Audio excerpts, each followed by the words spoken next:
ተመስገን እግዚአብሔር አቦ ኤያታራናማ ኤሮሎሮዶ መስገን ከለና እግዚአብሔር ኤካራላማሳ ራባታራላማታ ማሩዳ ባራዳ ባታ ማሩዳ ባራዳ ባሽ እግዚአብሔር ኤካ ሮላ ባታ ባሩና ማሸከ ባሩላ ተራራ ባስ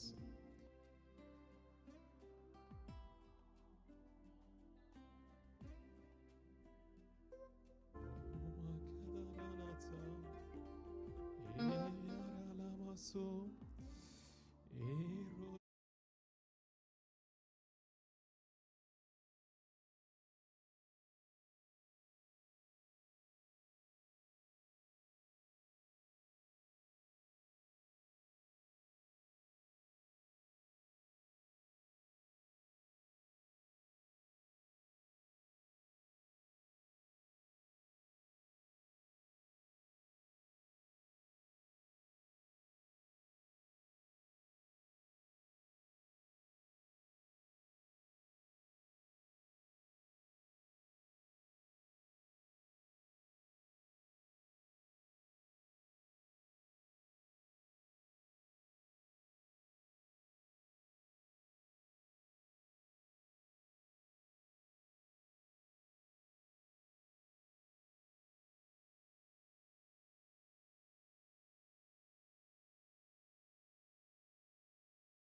حلفني آمين آمين آمين آمين آمين آمين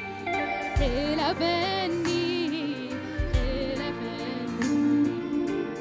عبيت اللوينتها كندي يطعم عبيت اللوينتها كندي عبيت مساخة مهان كندي مساخة مهان عبيت مساخة مهان مساخة محل عبيت مساخة محل مساخة محل عبيت مساخة محل مساخة محتاج عبيت مساخة محتاج آمين آمين آمين آمين عبيت اللونتك عبيت اللونتك كنديت عبيت اللونتك مساخة مهان عبيت مساخة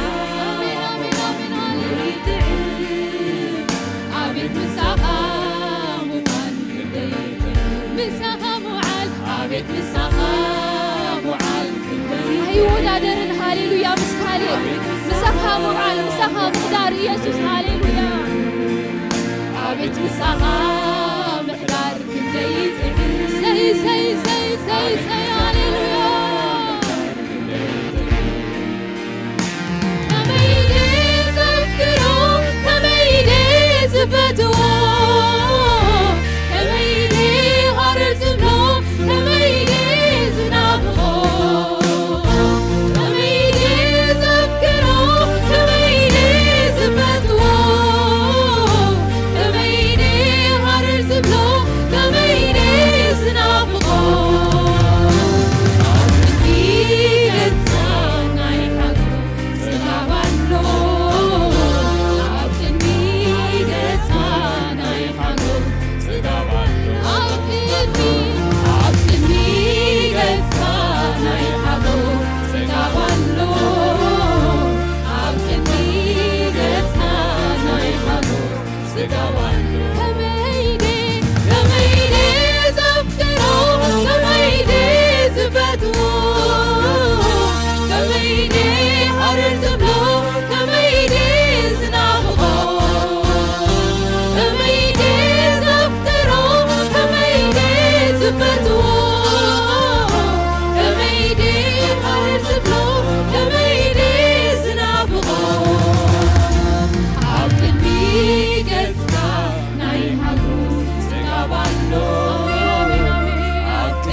እግዚአብሔር ምሕረተኛ የለን ከም እግዚአብሔር ፈቃሪ የለን ከም እግዚአብሔር ረዳኢ የለን ከም እግዚአብሔር ደጋፊ የለን ከም እግዚአብሔር ዝበለ አምላክ የለን ሃሌሉያ የለን ከማ ሃሌሉያ የለን ከማ እስከ ክብር ሀቦነ ዘልዑል ዝኾነ እግዚአብሔር አምላክ ሃሌሉያ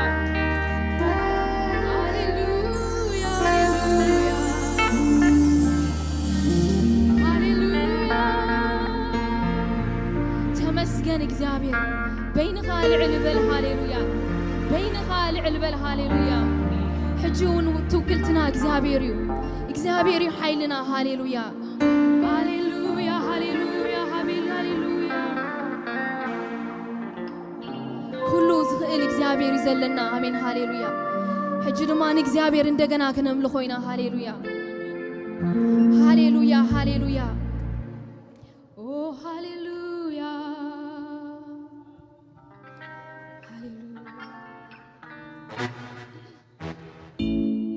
هاليلويا حجرمان إجزابير أباخات كله زخل نجاري ودو إلنا إجزابير كنا ملخوينا هاليلويا كله نعو إجزابير شنك أو نجاري يلنا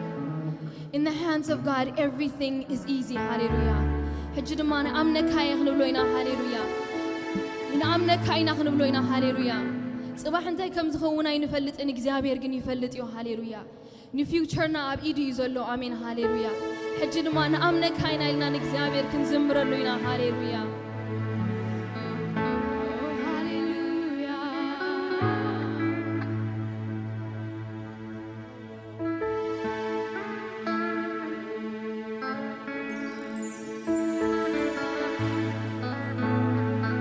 هاليلويا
Thank you.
ዘለና ሃሌሉያ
معلتي قبل بيزلو حسب شركة قبركم يا إغزابير مسكن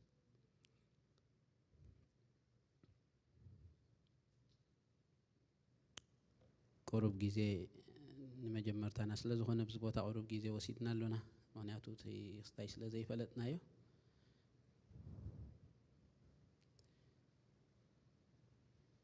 هاللويا هاللويا العلن قدوسن زلالماون زخنكا بروخ سمياو እግዚአብሔር አብ በኢየሱስ ክርስቶስ ነመስግነካለሁ በኢየሱስ ክርስቶስም ክብርን ህበካለሁ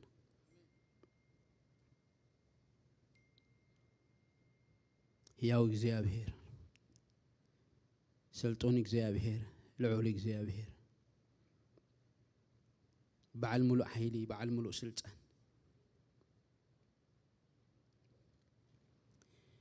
محبر درجة بذا ساعات زي أبا يسوع كريستوس أبكر ميخان ودر علونا أبا خانو كلالونا زي أبيهر أملاخي بزمعلت زي أبيهر بشم يسوع كريستوس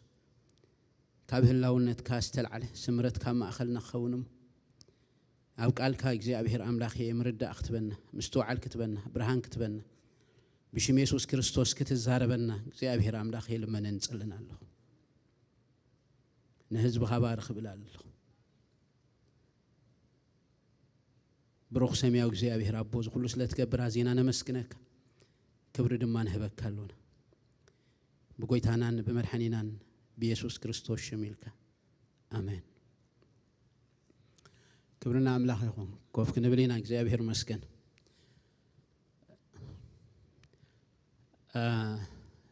كم بزعبا أمنت ويدما بأمنت من بارت مرتي جميرنا الحمد لله كلاتنا نفلتنا لو معلتي حد يجي خو مقبره همونغو وزي إله واناوي زخنا ملأختي قبل بيزلو كابت تمرت وصعيس للزارب لو معلتي نت تمرتنا يكن كتصلونينا لو معلتي نريو عرستي بزعبا مملاس زبلي هذا جزء تذكرون تداخلكم بزعبا مملاس ويدما من الصح زبل نسحة بمنصر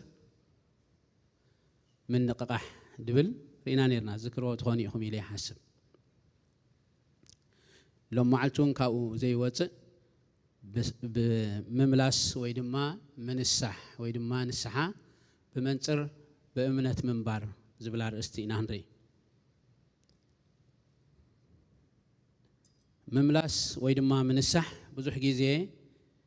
كابز تمهرنا يو جزء تحزنا من الواشنا يتحسس بالوتي غيرنا نكون نخلينا إليه حسب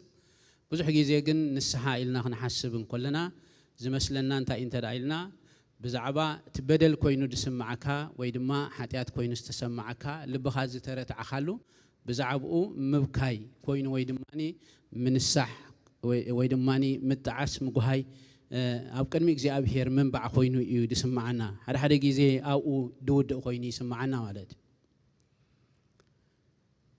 نصحة مبكاي متعس حد غفال دا ينبر نصحة تقند ترجمون تا إنت رأينا مملاس مالت بفلاي عم صاحب قدسنا أنت رأينا يو نصحة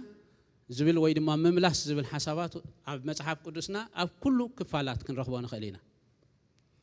بمنصر مقال جيزي انت دار إنا يودما بمنصر ديسبنسيشن تدار إنا يودما عب كله زبنات كن ريون خلينا لو معلت مجمر تاخو مينا هنري مخنياتو إذا جيزي قرب مستي جل دلو مهروتات بفلاي كا مس ديسبنسيشن ويدما مس مقال جيزي خته تعرقون تداديك إلكا نقل سبات أبديت دلي نوتي ويدماني كلا أتحساس باخطوهم سلزخل مجمر تنعو إنا خنا تعرق دلنا والد شعو مس أمننا له تغكل مصحف قدساوي يا أب كل مقال جيزي دماني أملاخ ززاربو إذن السحاز بالحسابات انت دا تردئنا أو أورت انت دا رخيبنا بدحريو كم محبر كم زد لنا خمول كسبات كم زد لنا نسحاز بحال نجر قنع تمرت مخانو كم فلتنا خلينا والد سلزي أم مجمرتا مقالات النار أنا إنا كن كين مالك ንስሓ ዝብል ሓሳባት እንተዳሪናዮ እቲ ሪፐንታንስ ዝበሃል ወይ ድማ ሪፐንት ምግባር ምምላስ ዝብል ሓሳባት ኣብቲ መበቆል ቃሉ ብፍላይ ከኣኒ ኣብ ናይ ሓድሽ ኪዳን እንተዳሪናዮ እቲ ቋንቋ ፅሪ እንታይ እዩ ድብለና እንተዳኢልና ሜታ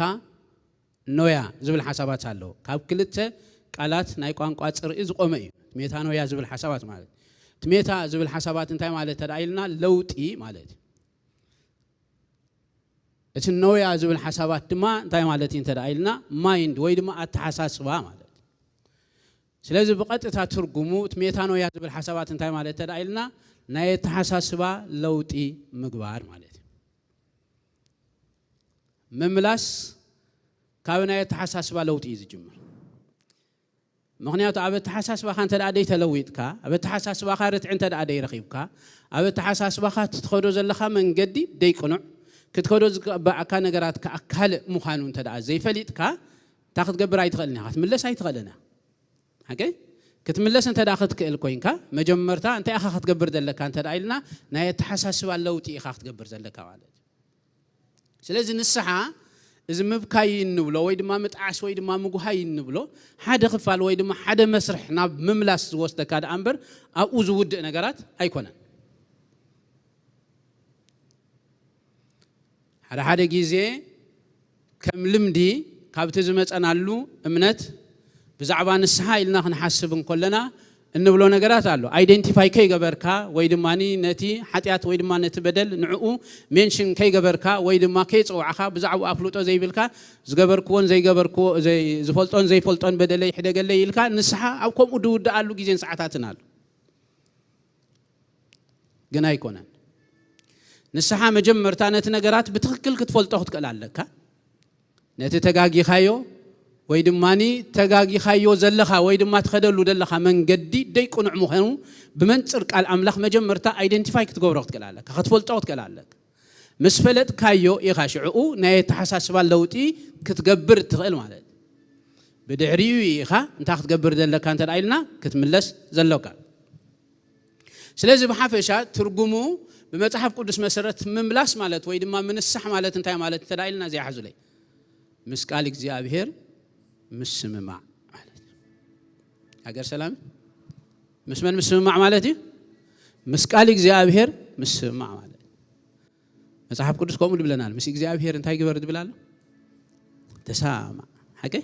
انتهى جبر مالتي مسك زي أبهر تسامع مسؤول بحده انتهى جبر توقعز نيجي أبهر أبي خاطر رغبه قالوا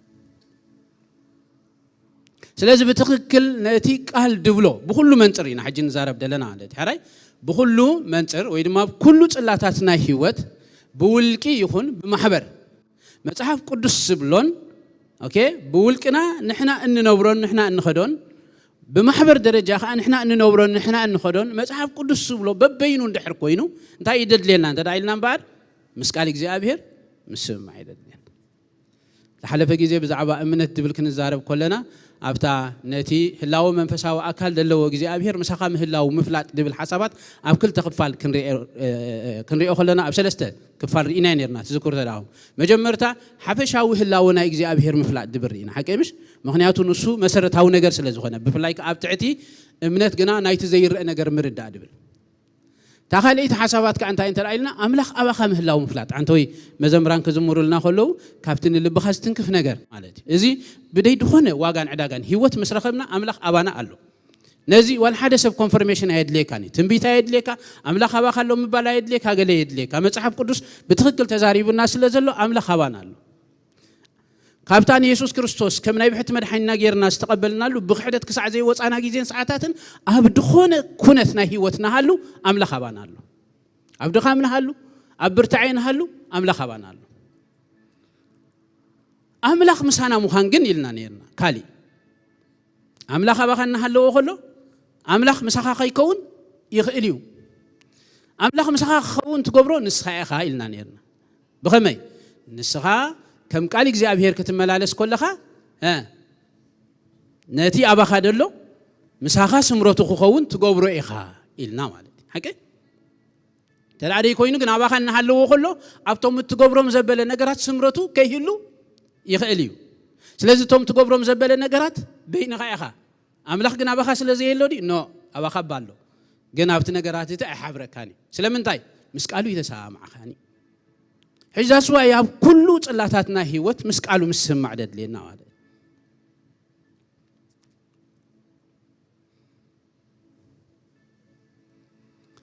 ስለዚህ ምምላስ ማለት እንባር እንታይ ማለት እንተላይልና ምንስሕ ማለት እንባር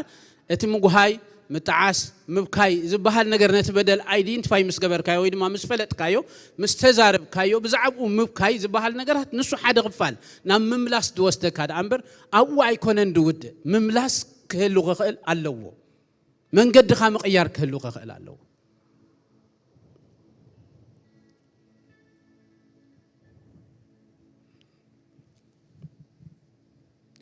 መጽሐፍ ቅዱስና ብፍላይ ኣብ ሓድሽ ኪዳን መጀመርታ ጊዜ ንስሓ ዝሰበኸ መን እዩ እንተዳኢልና ዮሐንስ አከምሽ ዮሐንስ መጀመርታ አገልግሎቱ ክጅምር ከሎ እንታይ ኢሉ ተዛሪቡ እንተዳኢልና መንግስት አምላኽ ቀሪባላ ሞንታይ ገበሩ ኢሉ ተነስሑ ሕጂ እዛ ተነስሑ መንግስት አምላኽ ቀሪባላ ትብል ብመንጽር ዕዮና ዮሐንስ ንርአያ እንታይ ማለቱ ምዃኑ እንታይ እዩ ድብል ደሎ እንተዳኢልና እምበር ንህዝብ እስራኤል ዮሐንስ መቸም ንመን ይመጽ እንተዳኢልና ንእስራኤላውያን ይመጽ ዮሐንስ አይኮነንሲ ኢየሱስ ክርስቶስ ኳ ከሳዕ ስቅለቱ ንመን ይመጽ እንተዳኢልና ንእስራኤላውያን አማይ ራይት ስለዚህ ና ዮሐንስ አገልግሎት ሓንቲ አገልግሎት ጥራያ ነራቶ ሓንቲ ሚሽን ጥራያ ነራቶ ታና ዮሐንስ ሚሽን ካንተ ያኔራ እንተዳኢልና ኢየሱስ ክርስቶስ ይመጽ ከም ዘሎ ኢየሱስ ክርስቶስ መጽ ከም ዘሎ ኢየሱስ ክርስቶስ ንምልላይ ያኔራ ስለዚህ ዮሐንስ ጸራግ መንገዲ ተባሂሉ ደሎ ማለት ንመን መንገዲ ዝጸርግ ተዳኢልና ኢየሱስ ክርስቶስ that's why ቀድሚ ኢየሱስ ክርስቶስ አገልግሎት ጀሚሩ ስለዚህ ቀድሚ ኢየሱስ ክርስቶስ አገልግሎት ክጅምር እንኮሎ እንታይ ይድገብር ነይሩ ተዳኢልና መንገዲ ይጸርግ ነይሩ መንገዲ ክጸርግ ኮሎ እንታይ ይድብል ነይሩ ተዳኢልና ኢየሱስ ድበሃል መጽኢሎ እቲ ትጽበይዎ መጽሕ መጽኢሎ ሞ እንታይ ግበሩ ይድብሎም ደሎ ሕጂ ተመለሱ ይድብሎም ደሎ እንታይ ስለዝኾኑ ይሕጂ ተመለሱ ዝብሎም ደሎ እስራኤላውያን ኣብቲ ጊዜት እንተዳሪኢናዮ ብፍላይ ራእዩ ማለት ካብ ትንቢት ሚክያስ ስጋ ዮሐንስ ዝመጻሉ ጊዜን ሰዓታትን ናይ 400 ዓመት ኣብ ታሪኽ ቤተክርስቲያን ሳይለንት ታይም ይድባ ድምጽ ዝበሃል ዘይነበረሉ ጊዜ እስራኤላውያን ኣብዚ ጊዜ ነቲ ተስፋ ዝገብሩሉ ዝነበሩ አምላኽ ወይ ድማ ነቲ ተስፋ ዝገብሩሉ ዝነበሩ ምምጻእ ናይቲ መሲሕ ወይ ድማ ናይ ክርስቶስ ሙሉእ ብሙሉእ ተጠራጢሮም ወይ ድማ ነዚ ነገራት እዚ አምላኽ ተስፉ ጠሊሙ እዩ ዝብሉሉ ዝነበሩ ጊዜን ሰዓታትን እዩ ዝመስል አይመስልኒ ምክንያቱ በመሰረቱ ቀዳማይ ነገር ኣብ ትሕቲ መግዛእቲ እዮም ዘለው ኣብ ትሕቲ ግዛኣት ሮም እዮም ዘለው ስለዚህ ቃል እግዚአብሔር ዝዛረቦምን ንሳቶም ዘለውዎ ኩነትን ክልቲኡ በበይኒ ተስፋ ከም ዝነበሮም መሲሕ ከም ዝመጽእ ክርስቶስ ዝበሃል ከም ዝመጽእ ምናልባሽ እቲ ትክክል መልእኽቲ ንምንታይ ከም ዝመጽእ እኳ ንጹር እንተዘይነበሮም ምክንያቱ ብዙሓት ስለዝተደናገሩ ዳስ ዋይ ኢየሱስ ክርስቶስ ከንግስዎ ዝደልዩ ዝነበሩ እኳ እንተዘይሃለዎም ግን መሲሕ ዝበሃል መጽኡ ከም ዝዕርፎም ግን ይፈልጡ ነይሮም ዳስ ዋይ ሓደ ጊዜ ወንጌል ዮሐንስ 4 ምዕራፍ ሳምራዊ ሰበይቲ እኳ ቶም ዝተሓናፈጹ ዓሌት ካባታቶም እኳ ሳምራዊ ሰበይቲ ክርስቶስ ዝበሃል ከም ዝመጽእ ሰሚዕና ኢና ኢላቱ ሓቂምሽ ፈልጡ ነይሮም እዮም ማለት ግና ትንቢት ኢሳይያስ ምዕራፍ 40 ተዳሪኢናዮ ሓደ ነገር ክነግረኩም ተዓውደ ንባብ ተዳሪኢናዮ ማለት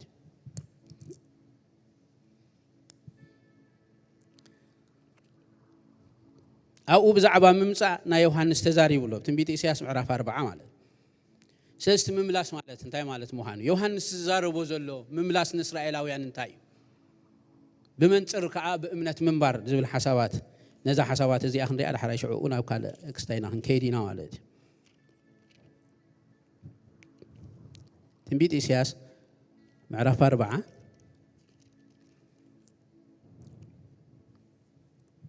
فقد سلسته رأيون تايل مسيلكم دمتي أواجي أوج من قد إجزي أبيهر برخاء الدالو أم مدري أتعمقها نأملخنا سرجان تايجبرو أغنعو سنجرو زبلة تايجبر لعليبل كل أخران برخت دمه لا تقبل كأنان يقنع دنجور كأسات إبل أفي إجزي أبيهر تزاري ومو كبر إجزي أبيهر أوكي دحين كاب المتن كتر دعنا تحسابات كنقرأكم كاب فقد حدا نهزبي أتنانعو يبل أملاخ نلبي يرساليم تزاربو سبب أخم استفدسم أبس أخم اتحاد قلا سلا كل حتيات ما كابيد يجزي أبيهر كحسا خمس رخبة انتاي قبريلو أوجيلو شعور أيو دمتي أواج انتاي قبريلو يا أوج من قديك زي أبيهر أبرخ انتاي قبرو أدالو أمدر أتعم خا نيك زي أبيهر ترجع انتاي قبريلو أغنعو نزا نقرات زي أزفت أمامني انت دايلنا مني يوحنس سلمن تاين تدايلنا أبتتحت يدل صحف انت دارينا يو اتخمت زلوا مسيح كمتسيو نصو مسمت حدا نقرات كجبريو تتقبرو علامة بتقولوا أخزار بقول خلون تايلو مسيلكم كم زيلو تزاريو سنشرو زبل انت يقبل لعلبل كل آخران برخت اندما لا تقبل كنان يقنع دنقر كأسات يبل أفيك زي أبيهر تزاريو ومخبريك زي أبيهر كقلت كل سجاخ حبيرو انت كجبر إلو كريوي دمت أوجبل أنا خان تايل أوجبل شعو سجا زبل كله تايو سعريو كل خبر خاخم عن بابا مروريو تنفاسك زي أبيهر نفيس هو إمه سعري نكت عن بابا خان تاي جبر يقمسل أنا زجر من بايزوين هاي مصحف كل ساسرة راح تداريهم حنتي نجر مزات صحفت زي آخر يوم أب حنتي حتوت صحف ترح ترديهم ولا لهم ناي حدا لعلي كل تشح عمت زخون فتسامه يهم ترغو أب حنت حتوت صحف ترح ماله ناز نجارات إذا تدا تخكل غير كان تدا دايم يقيل كايو كل حسابه غير داك يا خالي لمثالي بزعبا ممصانا منفس قدس كزارب كله اب تنبيت يقول انت داريهم انتايلو تزاريبول منفسي اب العلي سغا زبل كله خفسسي يلو مستزاربه بدحري خاب زعباتا دحراي معلت زخون كا تزاريبول نزي ان كلتي انت دا داي مقيل كاين حجي افتشعو خم زخون زلو طرح كوين نقسمعك يا خلي حد حط وصحف مالت وي دما حد باراغراف مالت بيتي حط وصحف مالت هذا ياغر سلام معناته تقرينيا نبع البيت وقسيل كأخاها تردن دلك أبزخ دزارب ودلو رأيو بزعبا مواجي زاربالو ترديهم من لهم بزعبا مدحاني زاربالو بسراتي زاربالو مليسو خاني بزعبا كل سقا خاني دحرايا مودعتا جزيا خمس طفئها كل سقا كا يزاربالو مالت أب حنت حطوة صحفسي ثلاث أربعة فتصامتات مو أنا ناي أشحات زبنات في اللي دلوا إيد زارب دلوا مالت بزعبها ممتعنا يوحنس تزاريب بزعبها ممتعنا يسوع كريستوس تزاريب بزعبها مودعتها زبن تزاريب مالت إذا كون دليل دلوا بزعبها زنجرات زنا تزارب خلوا قلنا إسرائيل كنا تهلاوه شعوء كزارب كله كافت عودنا بابكي وأنا نتايل مسيلكم كم زيلو تزاريب أتا يعقوب مودة أتا يزارب دلو أتا يعقوب كم يدع خمسة تبل أتا إسرائيل سي كم يلك أخا من قدي كابيك زي أبيهر انتايا حبئت يا فردي كأخا أملاخي حاليفو يلك تزارب أتن وسنات مدرس فترك زي أبيهر انتاي كم زي قبر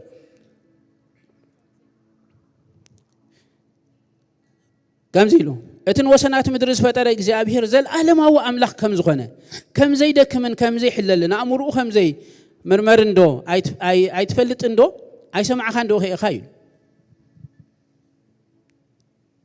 حجب حبشاب زعوامن يدزارب دلون تدا إلنا حجب زعوا إسرائيل يدزارب دلون مالت إسرائيل بأراب زخونت دايو خوينون تدا إلنا بأر تسفا قريتو جن إجزابير مس إسرائيل زجوم مرق عزوجن زل ألماوي مالسي أبغى لجيزة تدا مسب زل ألماوي سلا زي كونه أبغى لجيزة تدا تسامع خاب حد تغير أبغى لجيزة تدا تسامع خاب أطفال عليه مسبكم أملاك جن مسب كجمرن كله زل ألماوي مخري إلى اللو مس إسرائيل كجمر كل علامه زل ألماوي نجر سلس نبرة إسرائيل قديفو ولا كو أقولسونكم إلا مش أب عسرائيل معرف تيروم يخزارب كله إجابير دون تقدم زفلوت حزب دربي وإيلو لا أي دربيني مخنياتو إجابير كم يكون ناسرار حقوق زل ألماوي نجرات يجميرو جن إسرائيل جن كم مسيلوه مخنياتو سايلنت تايم مسكونه بقى إجابير قديفو إيلو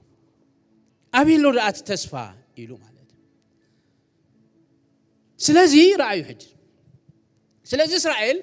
كم دليتهم كونوا جميرهم مالت أبتحتي انتاي አብትደለው ስደትሲ ከም ድሌቶም ኮኑ ጀሚሮ ምክንያቱ እግዚአብሔር ገዲፉና እዩ እግዚአብሔር ረሲዑና እግዚአብሔር ተስፉ ጠሊሙ እዩ እቲ ዝተዛረቡ ነገራት 400 ዓመት ዳአክል ወላ ሓደ ድምጽ የለን ኢሎም ኣብዚ ግዜ እዚ ሕጂ ዮሐንስ እንታይ ዝገብር ዘሎ ዝመጽእ ዘሎ ክመጽእ ከሎ ሽዑ እንታይ ኢሎም ዮሐንስ ተነስሑ ኢሎም ናበይ ተመለሱ ናብቲ እግዚአብሔር መጀመርታ ዝሃበኩም ቃል ተስፋ ተመለሱ እቲ መሲህ ክመጽእ ይዝበለኩም ንሱ ይመጽእ ኣሎ ኢሎም አጋላባቶስ እንታይ ይገብራሉ ንሱ ይመጽእ ኣሎ ስለዚህ ተነስሑ ዝብሎም ዘሎ ሕጂ እንታይ ማለት ይመስልኩም ካብቲ ናይቲ ተስፋ ቃል ካብቲ እግዚአብሔር ዝተዛረቦ ኪዳን ሙስኡ ጀሚርኩም ዝነበርኩም ጉዕዞ ተስፋ በመቁራጽ ካብዚ ነገራት እዚ ወጪኹም ኣለኹም ሕጂ ግን እንታይ ግበሩ ተመለሱ ምስ መን ተሳምዑ ምስ ቃሉ ተሳምዑ ኢሉ ብኸዩ ኣይኮነን ድብሎም ደሎ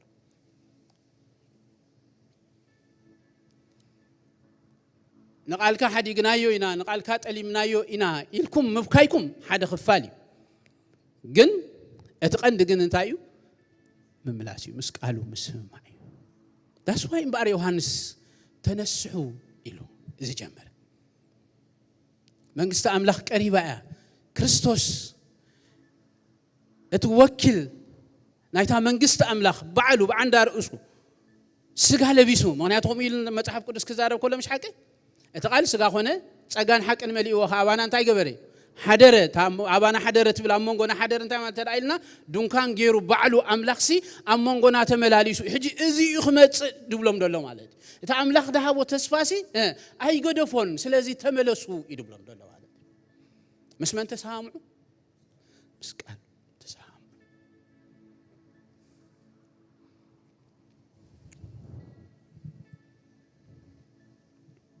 ኢየሱስ ክርስቶስ ቀዳሜት አገልግሎቱ ጅምር ከብል እንኮሎ ድሕሪ ናይ 40 መዓልቲ መጻሙ ድሕሪው ቀዳሜት አገልግሎቱ ጅምር ኮሎ እንታይ ኢሉ ተዛሪቡ ተነስሑ መንግስት አምላክ ቀሪባ በወንጌል ካ ተግበሩ እመኑ ኢሉ ከመይ መሆና ክነግረኩም በመን እመኑ ማለት ይሕጂ እዚአን ሕዙኒ ፕሊስ እዚአን ሕዙኒ ዮሐንስ ክመጽእ እንኮሎ ብዛዕባት ተስፋ ዘሃቦሞ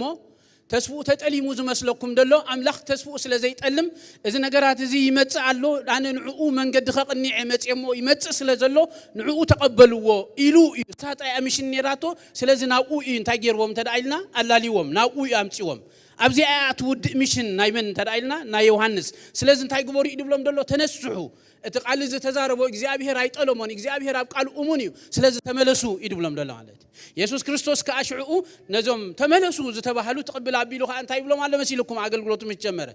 ሱኻ ተመለሱ ተነስሑ ታገብሩ ክንስሑ በወንጌል ከአምኑ በየናይ በቲ መሲህ በየናይ በቲ አብ ስጋ ሰብ حديرو دلو قبو من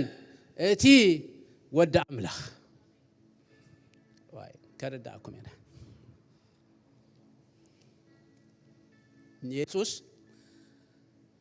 كم ود املاخ كم مسيحن انت زي تقبلومو نتي نسو زغبرو زبل نغرات بمولو قبلوا يكولون يوم اسرائيلاوين ابزي ام فيل غيرو توم زي تقبلوا اسرائيلاوين نخريستوس بزي مقبالهم ابزي ام فيل غيرو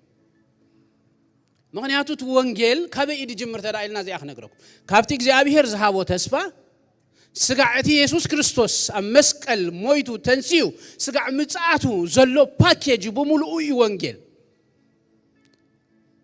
ስለዚህ ናይ ወንጌል መጀመርታ ዮሐንስ መሰማህ አላለፎም እቲ በዓሉ በአንዳር እሱ ናይ ወንጌል ቀንድ መልእክት ዝኾነ ክርስቶስ መስመጠግን ንዑ ክቅበልዎ ክኽእሉሎም አምላክ ብዛዕቡ ተዛሪቡ ስለዚህ ተነስሑ ዝብሎም ደሎ ማለት ተመለሱ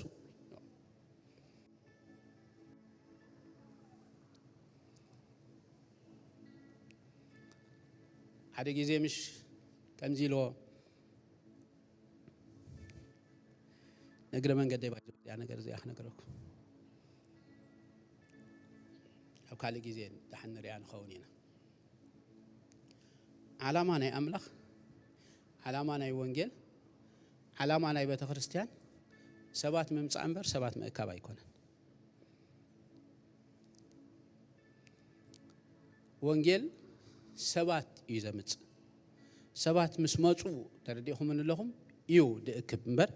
ዓላምኡ ሰባት መእካብ ኣይኮነ ኢየሱስ ክርስቶስ በአንጻሩ ተዳሪኹም ነቶም ዘይተቀበሉ ይእክቦም ደይኮነሲ ትከዱ ተደዲኹም ኪዱ ይብሎም ምክንያቱ ወንጌል ሰባት መእካብ ኣይኮነን ዓላምኡ ታይዳይ ሰባት ምምጻእ እዚ አንድ ሕርተ ረዲኣትና ከም ማሕበር ኣብደይ ተደልየ ካልእ ነገራት ኣይናኣቱን ኢና ሃገር ሰላም ሰባት ምድሓን እዩ ናይ ቤተ ክርስቲያን ዓላማ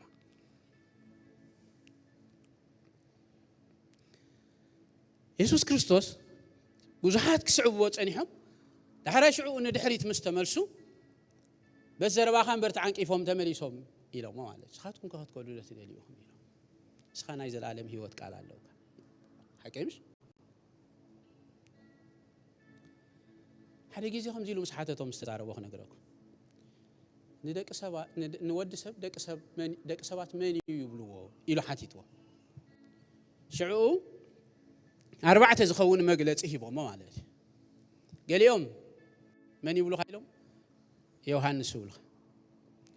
ገሊኦም ኤልያስ ይብሉ ገሊኦም ኤርምያስ ይብሉ ገሊኦም ከዓ ሓደ ካብ ነቢያት ይብሉ ሃይ እዚ ኣያደል ያደሎ ንስኻትኩም ከመን ትብሉኒ ኢሉ ጴጥሮስ ሽዑ እንታይ ኢሉ ንስኻ ክርስቶስ ወዲ ሕያው ኣምላኽ ኢኻ ተኣምነት ዕጅራዮ ንስኻ ክርስቶስ ወዲ ሕያው ኣምላኽ ኢኻ ክብሎ ከሎ ሕጂ ኢየሱስ ክርስቶስ እንታይ ኢሉ እዚ እተሰማያዊ ኣቦይ ገሊጽልካ እምበር ስጋን ደምን ብዝገለጹ ኣገላልጻ እንታይ እዩ ክብል ዝግብኦ ነይሩ እንተዳኢልና ንወዲ ደቂ ሰባት ንወዲ ሰብ መን ይብልዎ ተዳኢሉ ንወዲ ሰብ ዳ ወዲ ሰብ ይብልዎ ግን ኣብቲ ወዲ ሰብ ክርስቶስ ኣብኡ እቲ ፍጹም ኣምላኽ ስለ ዘሎ ኪንዮ እንታይ እቲ ድርአ ሰብ ምዃን ወዲ ኣምላኽ ዝበሃል ነገር እንታይ ገይሩ እንተዳኢልና ርእዩ ኣሚኑ ስለዚህ እምበኣር ንስኻ ክርስቶስ ወዲ ሕያው ኣምላኽ ምዃንካ እንታይ ንገብር ኣለና ፈሊጥናን ኣሚንናን ኣለና እምነት ናይቲ ዘይርአ ነገር ምርዳእ ስለ ዝኾነ ስለዚህ ምስ ክርስቶስ ብትኽክል ክስዕቡ ዝገበሮም ነገራት እንታይ እንተዳኢልና ንኢየሱስ ንሱ ክርስቶስ ምዃኑ ስለ ዝኣመኑ እዚኣ ክነግረኩም ንኢየሱስ ንሱ መን ምዃኑ ስለ ዝኣመኑ ንሱ ክርስቶስ ምዃኑ ስለ ዝኣመኑ ንሱ እቲ መሲሕ ምዃኑ ስለ ዝኣመኑ እዮም እቲ መድሓኒ ስለዚህ እምበኣር ኢየሱስ ክርስቶስ ተነስሑ ብወንጌል እመኑ ኢሉ ክዛረቦም እንከሎ ወይ ድማኒ በኣይ እመኑ ኢሉ ክዛረቦም እንከሎ ስለምንታይ እንተዳኢልና እምበኣር ንኢየሱስ ከም መሲሕ ወይ ድማ ከም ወዲ ኣምላኽ እንተዳ ደይተቐቢሎሞ ናብቲ ትኽክለኛ ምድሓን ዝበሃል ነገራት ክመፁ ኣይክእሉን እዮም ስለዚህ መስመን እዮም ክሳምዑ ዘለዎም እምበኣር ተዳኢልና ምስቲ ኣምላኽ ዝተዛረቦ ቃል እዮም ስለዚህ ተነስሑ ክብሎም ከሎ እንታይ ማለት ተዳኢልና ካብቲ መንገዲ ንሳቶም ዝኸድዎ ደለው ካብኡ ወፂኦምሲ ነቲ ትኽክል ናይ ቃል እግዚኣብሔር ሓሳብ ወይ ድማ ናይ ኣምላኽ መልእኽቲ ንዕኡ ተረዲኦም ምስኡ ክሳምዑ ከለዉ ማለት እዩ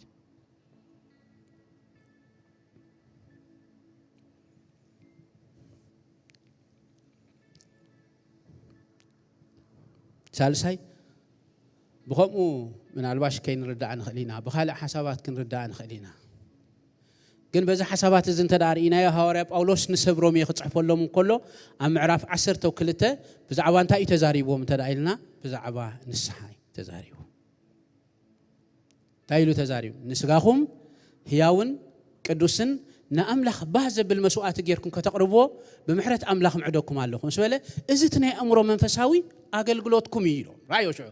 ሰናይን ባህ ዘብልን ሙሉእ ፍቓድ ኣምላኽ እንታይ ምዃኑ ምእንቲ ክትምርምሩስ ብምንታይ ተለወጡ ኢሎም بمحدث حساباتكم تلوت قدم لينا يكردوا راي واحد نتي كم معرف حدا سقع معرف 10 حدا بيولد اب غيرو مصي زلو بزعبا مننت نايسب زبحال ناتهم ايدنتيتي زبحال نغرات نزي نغرات ز ترديوم ناي تحساسبا لوط كغبرمو كافت زخدو زلو وصيوم سي مستي قال እግዚአብሔር متى انتي كغبرو متى انكسام ስለዚህ شو انتي له نزع علم زي انت هيتكبر وايلهم شو አይተመስሉ ታይምስ ገበርኩም ይሁን ነዛ ዓለም ዚያ ደይት መስሏ مستملسكم بمحداس حساباتكم مستلوتكم شعو نسوت بمحداس حساباتكم ملواتكم ناي نسحه مسرح مخنياتهم من السحه مالت ناي تحساس بالوط مغبار ስለዝኾነ ناي ድሕር ناي تحساس بالوط እንታይ ድመጽ እንተዳይልና ناي ካይዳ ለውጥ ይዝመጽ مسمن يخات السامع مستي قال እግዚአብሔር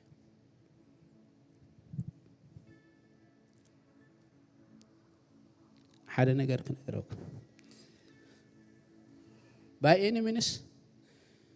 امنتي قصع ዝኮንና ጊዜን ሰዓታትን ከም አመንት ኮይና ህንቀጽል እንተላ ኮይና መስቃሉ ጥራይና አንሳማ አይደለም there is no choice ክንጽዕሮ ዘለና ክንርደኦ ዘለና ንቃሉ ጎሲናዮ መሐደ ይኮነሲ at any condition መስቃሉ ጥራይና አንሳማ አይደለም ይምረረና ይጣመና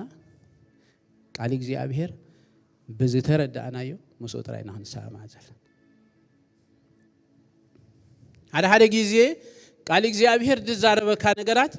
ግናኻ ኩነታትካ ዝዛረበካ ነገራት ምናልባሽ እቲ ኩነታትካ ዘለዎ ይጥዕመካ ንስጋኻ ግን እቲ ዘይምቹእ ክኸውን ይኽእል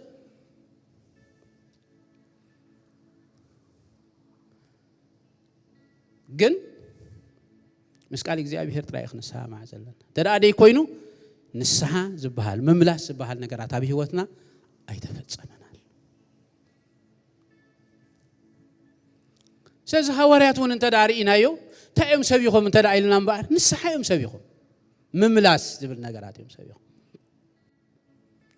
ናይቲ ቀንዲ ድሕሪ ትንሣኤና ኢየሱስ ክርስቶስ ወኪል ናይቲ ህላው መንፈሳዊ አካል ደለዎ እግዚአብሔር ኮይኑ ዝመጸ ምስ ማሕበሩ ከዓ ዘሎ ኩሉ ሻዕን ናፍቆ መንፈስ ቅዱስ መልእኽቱ እንታይ እንተዳይልኩም ተመለሱ ታይጎር ተመለሱ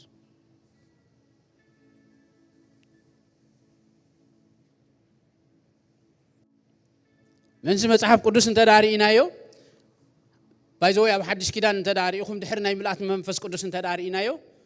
كل ملختاتنا حوارات منفس دما كمزي بلنا يقوم ترغب حكي مش اب قبر حوارات بمولو رايو منفس قدس دما كمزي بلنا منفس دما كمزي بلنا دبل يقوم ترغب ابراي يوحنس اب كلاي معراف انت داريكم بزعباتن شوعه محبرات كزارب كله تايل تزاري بله تي منفس محبرات سبلن زلو يسمع تايلو يتزاريبو نتن معبرات تدارينا بجكنا حنت بيت كريستيان نخلاتن تايلو انت دايلنا تنسى تايغبر تنسى من الصح مهرون يحدش كده مملاس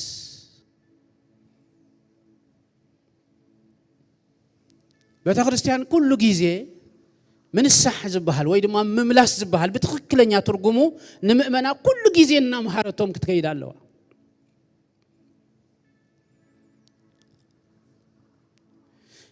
نسحا زبحال نغرات داي ممهاريو داي ناي مصحف قدساو مهرو هاجر سلام اي سلام سلام نسحا ناي مصحف قدس مهرو اب كل زبنات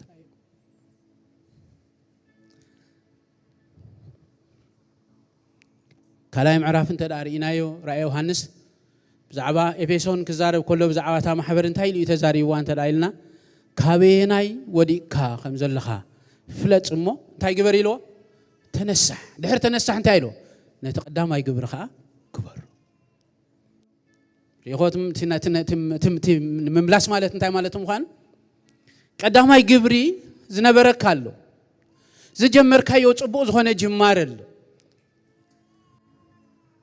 غنا اب ገለ ጊዜ እትኹነት እንታይዩ በዘይ ይገድስ ካብዚ ነገራት ዝግናው ጽካሎ ንሰብ ካብቲ ዝነበሮ ጽቡቕ ልምዲ ዘውጾ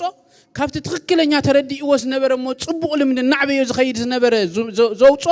ምናልባሽ ከምቲ ንኤፌሶን ዘጋጠማ ኸይከውን ይኽእል እዩ ኣብዚ ተፈላለየ ጊዜ ዘጋጥመና ነገራት በበይኑ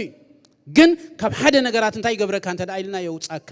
ንገዛ ርእስኻ ክትሪኣ ከለኻ ሽዑ ካብ ሓደ ጽቡቕ ዝኾነ ነገራት ጽቡቕ ዝኾነ ልምምድ መጽሓፍ ቅዱሳዊ ቃል እግዚአብሔር ዝዛረቦ ልምምድ ወጪኻ ትረኽባ ማለት ተመለስ back to the scripture ናበይ ናብቲ ቃሉ ተመለስ ምስ ቃሉ ጥራይና ንስሓ ማለት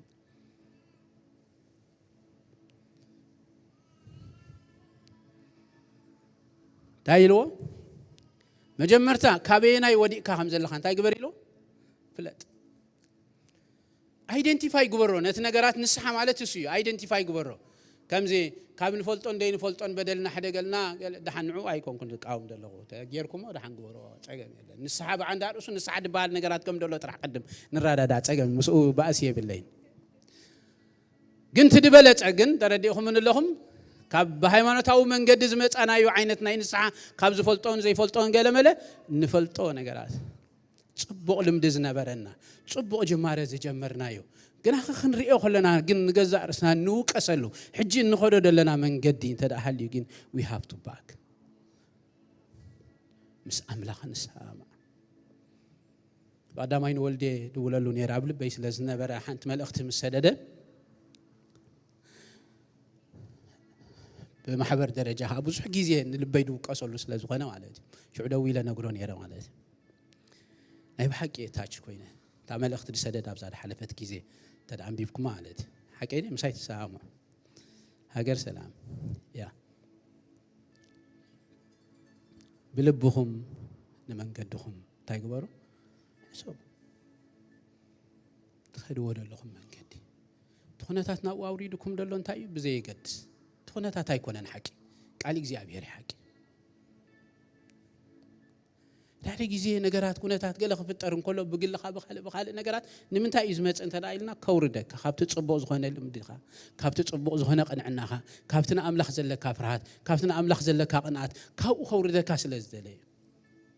ብኻልእ ላይን ክትከይድ ስለ ዝደለየካ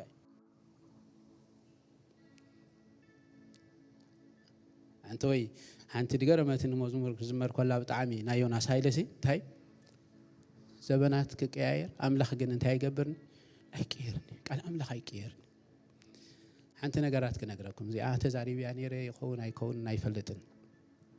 መዝሙር ዳዊት 62 ሓደ ጊዜ ዳዊት ክዛረብ ከሎ ከምዚ እግዚአብሔር ሓንሳእ ተዛረበ ኣነ ግና 2 ሰዓት ሰማዕኹ ነጊረኩም ፈልጥ እዚኣ ኣይነገርኩኹምን ነጊረኩም ኣለኹ ረሲዕኹም ኣትኾኑ እምበር ሓንሳእ ንዝተዘረበ ቃል ሓንሳእ ኢኻ ትሰምዑ ሓንሳእ ዝተዘረበ ቃል 2 ጊዜ ይሰምዑ ነይኻ ስለምንታይ ግን ዳዊት እግዚአብሔር ሓንሳእ ተዛረበ ኣነ ግና 2 ጊዜ ሰማዕኹ ኢሉ ሱሳን ገለተን ከባቢ እንተ ዳሪኢኹም ብዛዕባ እንታይ ይዛረብ ተዳኢላ ፍላይ ተቀድሞ ያደላ ኮቴሽን ተዳሪኢኹም ስልጣን ካብ ኣምላኽ ምዃኑ መታን ክፈልጥ ሲ እግዚአብሔር ሓንሳእ ተዛረበ ኣነ ግና 2 ጊዜ ሰማዕኹ እያ ትብል ምክንያቱ ናይ ዳዊትን ናይ እግዚአብሔርን ጉዳይ ስልጣን እዩ ምክንያቱ እግዚአብሔር ዳዊት ክጽውዖ ከሎ ካብ ቤተሰቡ ንምንታይ ኣብ ፀውዒዎ እንተ ዳኢልና ንስልጣን ይፀውዒዎ ንሓላፍነት ይፀውዒዎ ስለዚህ ናይ ዳዊትን ናይ እግዚአብሔርን ጉዳይ ሓላፍነት ጉዳይ ፖዚሽን ምእንቲ ዚኡ ከዛረቦ ከሎ ኪዳን ካኣትወሉ ከሎ እንተ ዳሪኢኹሞ እንታይ ኢልዎ ከምቲ ቅድሚ ሕጂ ንሳኦል ባርያይ እንታይ ኪዳነይ ካብ ውስታይ ዝገበርኩ ካባኻ ግን ከምኡ ኣይክገብርኒ ዋላ ውሉድካ እኳ እንተ በደለኒ ብበትሪ ሸቦጥ ይቆጽዖ ኣንበር ንግስነት ግን ካብ ቤትካ ኣይወፅን እዩ ኢሉ ተዛሪቡ ዓቀምሽ ኣምላኽ ኣብ ቃሉ እሙን ይራእይዎ ናይ ዳዊት ኩነታት ክንራእዩ ዳዊት ምስ በደለ ሓምሳታት እንተ ዳሪኢኹም ምስ በደለ ብድሕሪኡ ሽዑኡ ብላይ አቤሴሎም አምኖን ንትእማር ሓፍቱ መሰነወራ ኦኬ አቤሴሎም ከኣ ክንድ ትእማር ሓፍቱ ዘርዩ አቤሴሎም ከኣ ክንድ ትእማር ሓፍቱ ዘርዩ ንኣምኖን ምስቀተሎ ራእይወት ውርደት ኣብቲ ገዛ ዝመፀ ብድሕርቲ ናይ ሓጢያት መስርሕ ማለት ብድሕሪኡ ሽዑ አቤሴሎም ነብኡ ዳዊት ተላዒልዎ አቤሴሎም ነብኡ ዳዊት ምስ ተላዓሎ ዳዊት እንታይ ኮይኑ ዝፋን ንግስነቱ ሓዲጉ በረኻ ኸይዱ ኣብ በረኻ ኮንካ ዶ ሃገር ትመርሕ ኢኻ ኣብ በረኻ ኮንካ ትቃለስ ጥራይ ኢኻ ጉሪላ ጥራይ ኢኻ ትኸው ስለዚ ኣምላኽ ዝፀውዖን ዳዊት ኣብ ባይታ ድኸዶ ደሎ መንገድን በበይኒ ኣብ መንገዲ ሓደ شمعها زبهال كمان ودي بلال كابزو عليه بينيام كمان أمن قدي انتاي جيرلو انت رايلنا أتا بلال أو يلو حمد انتاي جيرلو ناس يقول دحري توم مسود لو قلا وقتلوا مسدله داويت انتاي له لو من الباش እግዚአብሔር ተዛሪ ወخون ይሎ دحري ኮይ ገደፈን ምግዳፍ ግን ቆም ይሎ دحري ገደፈን ንሰሎሞን ከነገረ ሆሎ ሒዝዋ ጸኒሑ ነጊር ወይ ማለት ነዚ በከምዝ ጌር ካጥፋዮ ይሎ ወይ ሀገር ሰላም ግን ክሳዕ ክንድዝ ተዋሪዱ ይድብለሎ ዳዊት ስለዚህ ካብ ንግስነቱ ወሪዱ አምላክ ቃሉ ዝጠለመ ይዝመስል ግን ነዚ ሁሉ መስርሕ ይሕሊፉ መንሽሙ ኻን ወዱ አቤሴሎም ሲዒሩ ዳዊት ናብ ንግስነቱ መስመለሶሲ አምላክ ሽዑዲ ኺዳን አትይሉ ኖ ታኺዳን ከም ደላታ ያጸኒሐ ታስተዛረባ ዳዊት ግን ክንደ ግዜ ሰሚዕዋ ሽዑ እንታይ ይመስልኩም ስልጣን ካብ አምላክ ምዃኑ መታን ክፈልእሲ አምላክ ክንደ ሻዕ ተዛሪቡ አነ ግና ክንደ ግዜ ሰማዕሁ ፍልተ ግዜ አምላክ ኣብ ቃሉ እሙን አምላክ ቃሉ ፈጺሙ አይለወጥ ድኾነ ኩነታት ንኺድ ድኾነ ነገራት ንሕለፍ ብናትና ነገራት ተረዲኹም ንለኹም አምላክ ኩሉ ሻዕ ኣብ ቃሉ at any time መስቃሉ ምስማዕ ጥራይ ደዋጻን back to the scripture ከምዚ ስለ ዝኾነ እንዲሁ ገለ መለገለ ኖ ቃል እግዚአብሔር ይሐቂ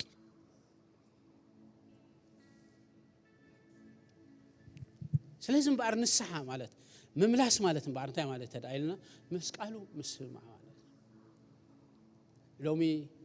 ካበየናይ ጽቡቕ ልምድታትና ካበየናይ ዝተረዳእናዮም ቁንዓትሞ ንገብሮም ዝነበርና ጽቡቓት መንፈሳዊ ልምምድ ወሪድና ንህሉ ደውርደና ኩነታት ብዙሕ ስለ ዝኾነ ማለት but we have to back to the scripture ምንስሐ ከድልና መምላስ ከድልና بكل ነገራትና መምላስ ከድልና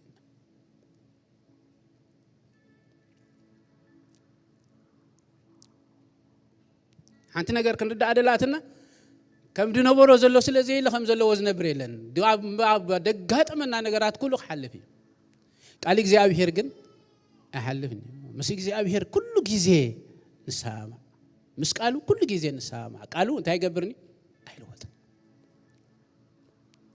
ጽቡቕ ዝኾነ ልምድታትና ከድገና ይብሉ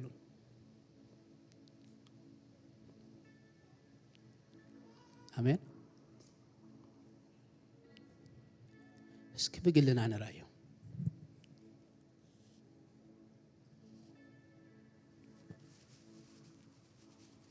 ናብ ቃሉ ቢልና ነመለስ ቃሉ ሐቂ ቃሉ አይለወጥ ነገራት ክለወጥ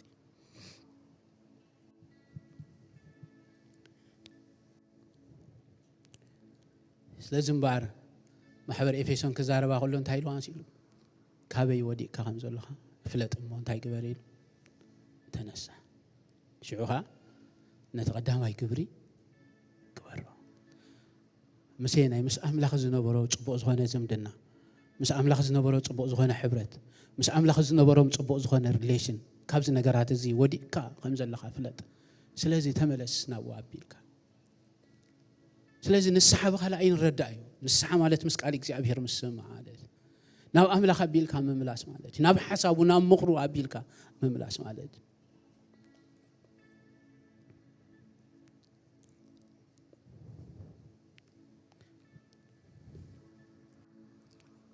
كم محبر نالواش حجي جيزي سلازة حاصرني صح جيزي أوسيد ناس سلازة لونا كي زارو ولا خليه بزخلو ساعة شوعته سلازة خنا كال جيزي جن كم فاد أملاك كنزارو ولا